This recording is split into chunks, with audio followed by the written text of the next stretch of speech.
দেউতাৰ দৰে হোৱা হলে বৰ ইচ্ছা আছিল মোৰ দেউতাৰ দৰে হ'বলৈ, কিন্তু হ'ব নোৱাৰিলোঁ মুঠেও। মোৰ দেউতা সেউজীয়া আছিল আৰু তেওঁ ভাল পাইছিল নদী।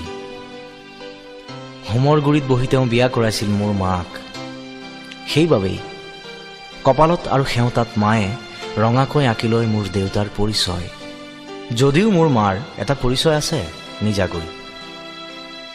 মোৰ মায়ে বিশ্বাস নকৰিছিল কাকো, তেওঁ আনকি বিশ্বাস কৰিবলৈ শিকা নাছিল মোকো।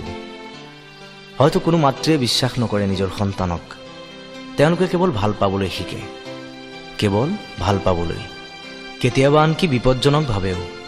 আমি আচলতে বিশ্বাস কৰোঁ আৰু সন্দেহ কৰোঁ কেৱল সেইসকলকহে যাক আমি আমাৰ বিশ্বাসী প্ৰেমিক বুলি ভাবোঁ। মোৰ মা প্ৰেমৰ শীতল ছায়া আছিল মোৰ বাবে, যাক মই হেৰুৱাইছিলোঁ মোৰ প্ৰাক যৌৱনতে। নে তেওঁহে হেৰুৱাইছিল মোক?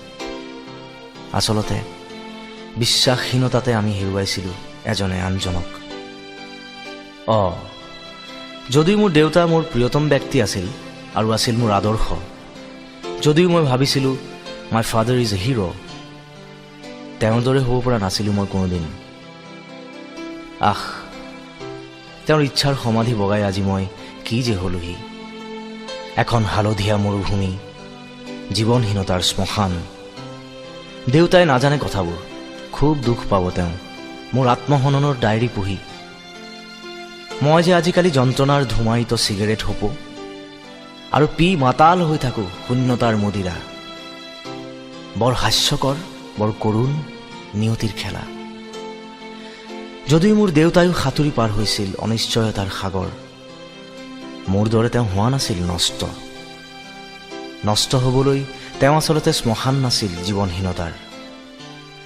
মোৰ দেউতা সেউজীয়া আছিল আৰু তেওঁ ভাল পাইছিল নদী।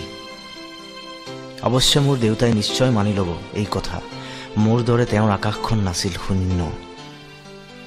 এতিয়া বৰ কঠিন হ'ল সময়, যান্ত্ৰিক হ'ল জীৱন যাত্ৰা, জটিল হ'ল মানুহৰ হৃদয়। মই মোৰ দেউতাৰ দৰে হ'ব নোৱাৰিলোঁ কোনোদিন। মই কেৱল আঁকিবলৈ শিকিলোঁ নষ্ট নীলা ছবিবোৰ আৰু গাবলৈ ল'লোঁ গান বিচ্ছেদ বিষাদৰ। মোৰ বাবে দেউতাই দুখ কৰে প্ৰায়, মই যে বৰ অতীত কাতৰ হ'লোঁ আৰু আৱেগিক। অৱশ্যে দেউতাৰ দৰে হোৱা হ'লে মই কেতিয়াও হ'ব নোৱাৰিলোঁহেঁতেন মোৰ দৰে।